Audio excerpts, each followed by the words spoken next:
రాలేదు నువ్వు తక్కువలే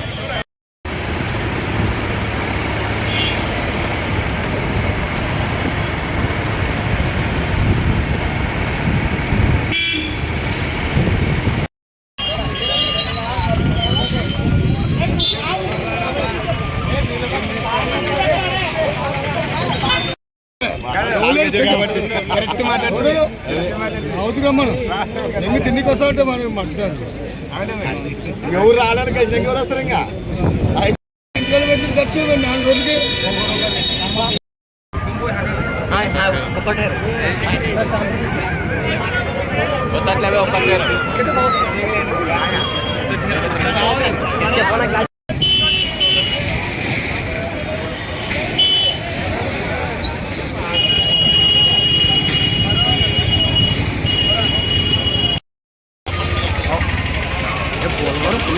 పెట్టాడా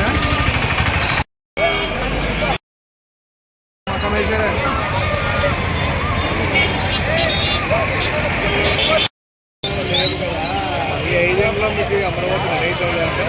అట్లానే చూసి ఊరుకోలేము కదా అంటే నియోజకవర్గంలో మున్సిపాలిటీలో బ్యూటిఫికేషన్కి ప్రభుత్వం నుంచి కూడా అంటే కీర్తి శేషులు నందమూరి పివి మోహన్ రెడ్డి గారు ఉన్న రోజు నుంచి కూడా తెలుగుదేశం ప్రభుత్వంలో రోడ్ డివైడర్స్ కానీ లైటింగ్స్ కానీ బటర్ఫ్లై లైట్స్ కానీ ఎమ్మెగనూరు టౌన్లో మొదలుపెట్టిన ఘనత గతంలో నా తండ్రి పివి మోహన్ రెడ్డి గారిది, తెలుగుదేశం ప్రభుత్వానికి ఆ రోజు ఉన్నటువంటి ముఖ్యమంత్రిగా నారా చంద్రబాబు నాయుడు గారు. మరి ఈరోజు ఏదైతే ఐ లవ్ ఎమ్మెగనూరు ఈరోజు మా మనసులో ఉండేటువంటి ఈ యొక్క బ్యూటిఫికేషన్ పార్ట్ ఏదైతే ఉందో ప్రతి ఒక్కరిని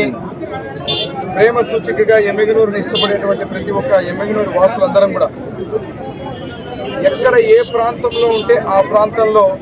ఈరోజు మున్సిపాలిటీలో గవర్నమెంట్ నుంచి మన మున్సిపాలిటీకి చేసేటువంటి యొక్క బ్యూటిఫికేషన్ కార్యక్రమంలో 10 లక్షల రూపాయలతోటి ఈరోజు ఈ సుందరీకరణకు సంబంధించినటువంటి ఏదైతే సింబాలిక్గా ఈ సర్కిల్ని అన్నమయ్య సర్కిల్ని ఇక్కడ ఉన్నటువంటి సెంట్రల్ లైటింగ్ ఏదైతే ఈరోజు వెలుగులు విరిజమ్మే విధంగా ఈ కార్యక్రమాన్ని ఏర్పాటు చేసి ఇక్కడ మళ్ళీ ఎమ్మెగనూరుని నేను గతంలోనే చెప్పాం మున్సిపాలిటీని నందనవనంగా తీర్చిదిద్ది రాష్ట్రంలోనే నెంబర్ 1 మున్సిపాలిటీ స్థానానికి తీసుకుపోయే పరిస్థితి వస్తుందని చెప్పి తెలియజేస్తున్నా. ఈరోజు ముఖ్యంగా ఇక్కడ ఉన్నటువంటి మున్సిపల్ శాఖ మాచూరు నారాయణ గారికి, ముఖ్యమంత్రి నారా చంద్రబాబు నాయుడు గారికి, అదేవిధంగా ఇక్కడ మా మున్సిపల్ సిబ్బందికి అందరికీ కూడా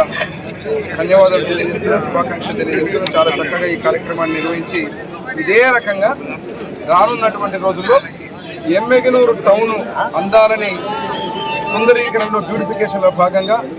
తాగునీరు, అదే రకంగా సుందరీకరణ, ప్లాంటేషన్ ఈ విషయాలన్నింటిలో కూడా అద్భుతంగా తీర్చిదిద్దబోతున్నామని చెప్పి తెలియజేస్తున్నాం.